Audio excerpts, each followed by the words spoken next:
Bismillahirrahmanirrahim. Assalamualaikum warahmatullahi wabarakatuh. Alhamdulillah, kita bertemu lagi dalam segmen Ustaz kita di ABC TV. Jadi pada hari ini kita bersama tetamu jemputan kita seperti biasa, Ustaz Ibrahim bin Muhammad, seorang pendakwah bebas. Jadi akan membincangkan satu tajuk yang berjudul Tayamum Sunnah. Jadi Ustaz, Tayamum Sunnah, boleh tak Ustaz jelaskan apakah maksud Tayamum Sunnah ini dan huraikan sedikit cara-cara untuk kita bertayamum. Ya, jelas. Ya, baik. Assalamualaikum warahmatullahi taala wabarakatuh. Jadi tajuk yang kita hendak berbicara pada hari ini ialah tajuk Tayamum Sunnah. Tayamum Sunnah itu bermaksud kita bertayamum mengikut tayamum yang diajar oleh Rasulullah sallallahu alaihi wasallam kepada para sahabat dan menjadi contoh tauladan kepada kita semualah. Kita mengambil tayamum itu daripada guru yang mursyid, daripada guru mursyid. Contoh saya belajar dekat pondok di Pasir Mas, pondok Kampung Dangar Pasir Mas. Yeah. Jadi cara tayamum sunnah tu saya perolehi daripada guru saya, nama dia Tuan Guru Haji Hussein, pondok Kampung Dangar Pasir Mas Kelantan. Jadi dia tunjuklah cara tayamum yang bagaimana yang dia dapat daripada gurunya Tuan Guru Haji Ismail. Tuan Guru Haji Ismail dapat daripada Tuan Guru Tok Seleha, Tok Seleha dapat daripada Tok Nali, dan berterusanlah daripada Tok Nali bersambung-sambungan sehingga kepada Nabi Muhammad sallallahu alaihi wasallam.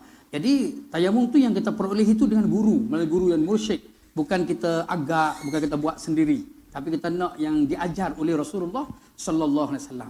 Jadi sudah tentu sebab-sebab seseorang itu perlu tayamum, ada banyak sebab. Di antaranya apabila dia tidak temui air tidak ada, tempat yang dia pergi itu tidak ada air.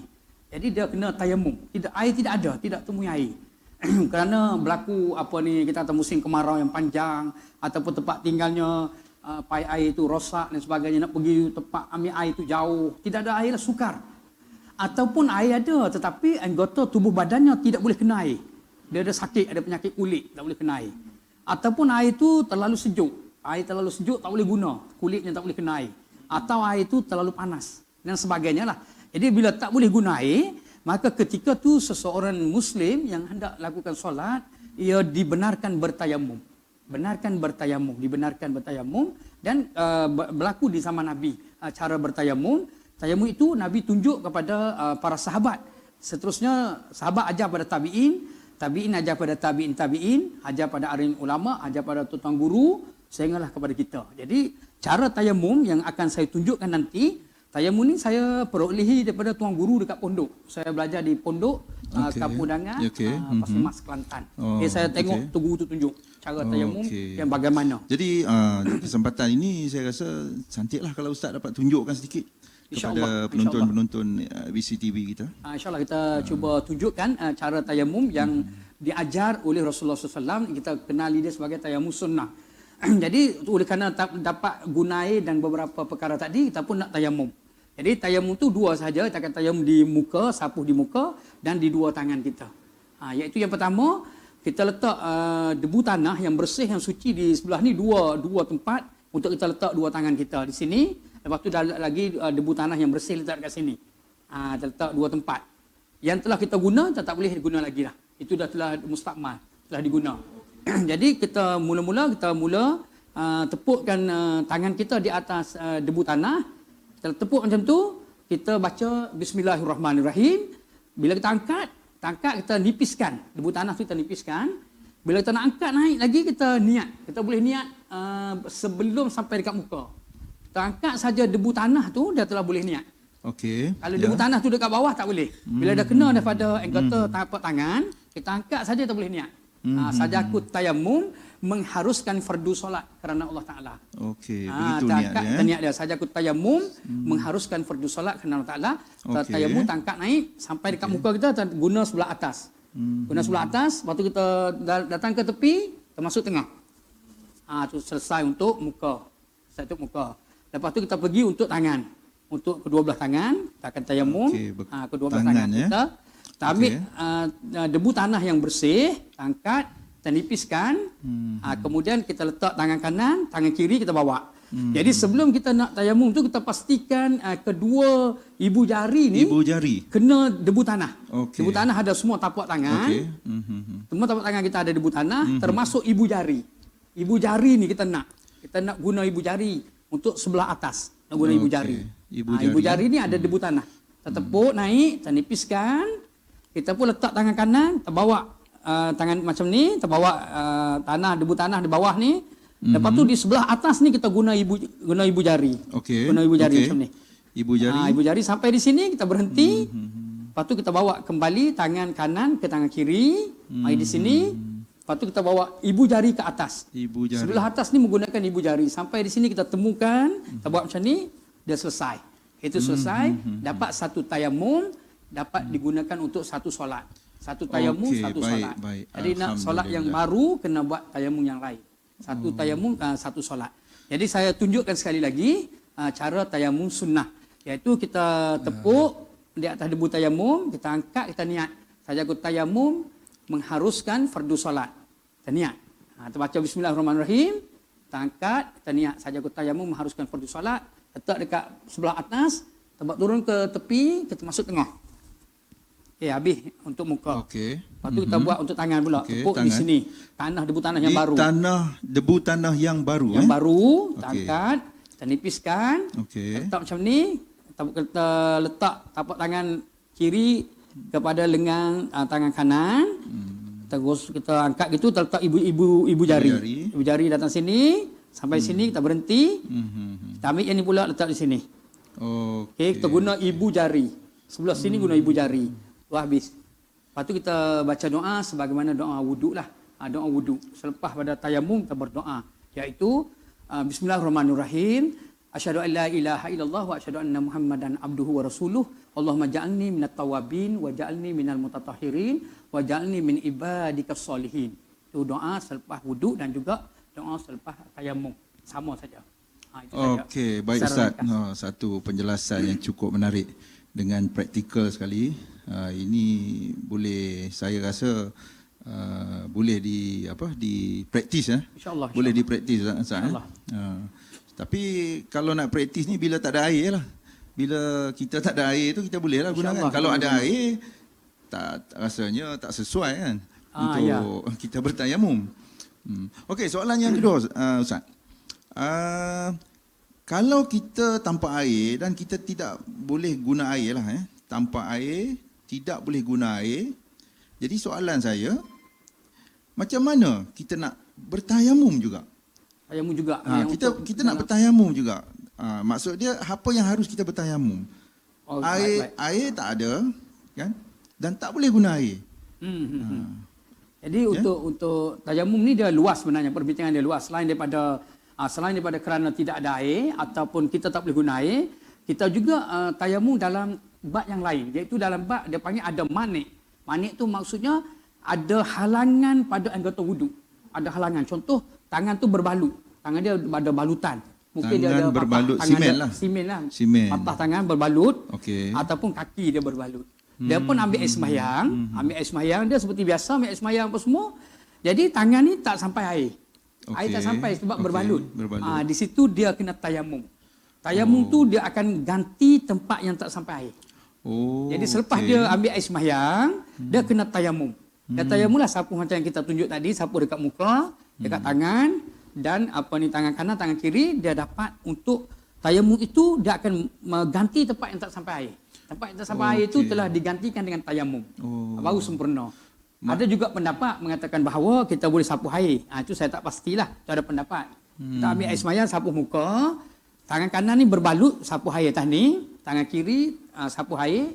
Ambil air sembahyang kan? Sembahyang sapu kepala apa semua. Kaki. Itu ada satu pendapat lah. Tapi pada saya, yang paling baiknya ialah kita tayamum selepas daripada kita ambil air sembahyang. Tapi tayamum juga boleh di tengah-tengah tu. Katakanlah berbalut tu di mana? Kalau balut di muka, lepas sapu muka, tayamum. Berbalut dekat tangan, kita ambil air sembahyang sampai dekat tangan ni, kita ambil air sembahyang dekat tangan ni semua, jadi air tak sampai, kita pun tayamum di tengah-tengah tu. Boleh juga. Tayamum di tengah-tengah ambil air sembahyang, di mana tempat yang tak sampai air. Boleh juga, ada dua pendapat. Satu pendapat tayamum di tengah-tengah wuduk, satu lagi tayamum selepas wuduk. Selepas kita ambil wuduk, kita tayamum. Kenapa kita tayamum? Kerana anggota wuduk kita ada tempat yang airnya tak sampai. Kerana mungkin ada cat, tak boleh nak buka, ada getah yang susah nak buka, ada balutan dekat jari, ada benda-benda sesuatu lah yang sukar hendak dibuka. Air sembahyang kita dah ambil, tapi ada tempat air tak sampai. Jadi tak sampai air itu, kita kena tayamum. Selepas mengambil wuduk, kita kena tayamum dengan segera. Tak boleh ada jarak lah, dengan segera. Dengan segera, pada masa yang sama. Masa sama. Lepas ambil wuduk, terus kita tayamum. Tayamum itu akan menolongi tempat yang tak sampai air. Dia panggil tempat sampai air itu telah dimaafkan sebab ada tayamum ganti dia. Di situ. Tak boleh tayamum terus. Kena ambil sembahyang. Lepas ambil sembahyang baru kita tayamum. Itu ada persoalan yang panjang sebenarnya untuk dibincang atas tajuk tu. Makna dia kalau untuk tajuk ni kita boleh ada sambungan nanti. InsyaAllah, insyaAllah. Ada. Panjang kan cerita. Panjang. Panjang. Alhamdulillah. Okey, begini Ustaz. Saya ada satu lagi soalan. Okey. Kalau kita menghadapi satu musibah. Okey. Musibah ini berlaku kepada seseorang yang meninggal dunia, dia dah jadi jenazah. Tapi di kawasan tu tak ada air. Tak ada air di kawasan tu. Di kampung tu tak ada air. Tak ada air. Kebetulan. Kan? Jadi bukan itu saja, dan ada keadaan-keadaan yang lain menyebabkan jenazah ni tidak boleh digunakan air. Baik. Jadi Ustaz faham soalan saya, bagaimana nak bertayamum pada jenazah ni? Baik, faham soalan. Baik, jadi bila berlaku kematian, jadi jenazah tu kita kena mandikan jenazah tu.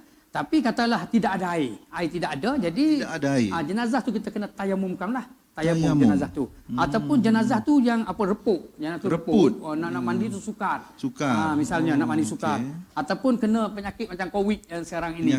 COVID ada penyakit COVID dan sebagainya. Sukar. Hendak guna air, maka di situlah ada kemaafan untuk kita bertayamum. Dan juga jenazah ini juga kita kena tayamum. Apabila kita mandikan jenazah itu, tiba-tiba di jenazah tu ada balutan. Ada satu benda yang tak boleh dibuka. Contoh saya pernah mandi jenazah. Jenazah tu dia pakai pampers, dia lama, dia sakit lama. Jadi kita dah buka pampers tu tapi dia lekat dekat jenazah tu. Kita boleh tarik tu daging keluar. Tarik je kulit dia keluar. Jadi kita gunting semua tapi yang tu tak nak keluar. Kalaulah yang tu tak boleh keluar sampai sudah tak boleh keluar, tarik macam mana pun dia ada sedaging. Dia lekat. Jadi bila kita mandi, jenazah tu tidak bersih kerana ada tempat tak sampai air. Jadi untuk bersihkan jenazah tadi, untuk sempurnakan mandi jenazah tersebut kena tayamum. Selepas mandi, jenazah tu kena tayamum. Jadi lepas kita mandi apa semua, kita pun ambil debu tanah macam tadi, kita tayamumlah, kita niat saja aku tayamum bagi mengharuskan solat. Juga niat dia sama. Tayamum ni tak kira persoalan macam mana, niat dia sama saja. Saja aku tayamum kerana mengharuskan solat. Itu jaga niat dia. Jadi tertayamumlah di muka jenazah, di tangan kanan, tangan kiri jenazah, kita tayamum. Jadi tayamum itu akan menolongi mana-mana tempat yang tidak rata air. Contoh ada sebablah, contoh jenazah tu berdarah yang tak mau berhenti, ataupun ada tempat tu macam ada getah, ada tempat tu ada macam dah lekat cat ke dekat jenazah tu, satu warna tak boleh nak keluar, menyeksakan dia. Selepas mandi jenazah tersebut kena tayamum. Kita kena tayamum kepada jenazah. Seperti berlaku dekat kampung lah. Saya pernah melihat beberapa jenazah dekat kampung. Orang-orang tua dululah, dia orang tayamum pada jenazah kanak-kanak. Untuk mati kat kampung. Saya pernah lihat. Kanak-kanak yang kecil meninggal dunia umur 2 tahun, umur 3 tahun yang belum bersunat. Kanak-kanak tu tidak bersunat. Kita dah mandi jenazah dia. Lepas tu kita kena tayamum. Tayamum pada jenazah tu. Kenapa? Kerana ada najis yang ada di dalam antara dekat kemaluan dia dan sebagainya, dia belum bersunat. Jadi jenazah tu selepas mandi kena tayamum. Kerana dia ada tempat yang tidak bersih. Begitu juga ada balutan, ada cat, ada lekat dan sebagainya. Jenazah tersebut kena tayamum selepas daripada mandi jenazah. Saya dah mandi jenazah setakat ni dalam 10 orang lah. Kita dah mandi. Alhamdulillah lah. Ada masa kita akan cerita tentang mandi jenazah. Ada masa akan datang lah. Okey, Itu baik saja. Ustaz. Terima kasih Ustaz. Itulah tajuk kita pada hari ini, iaitu Tayamum Sunnah.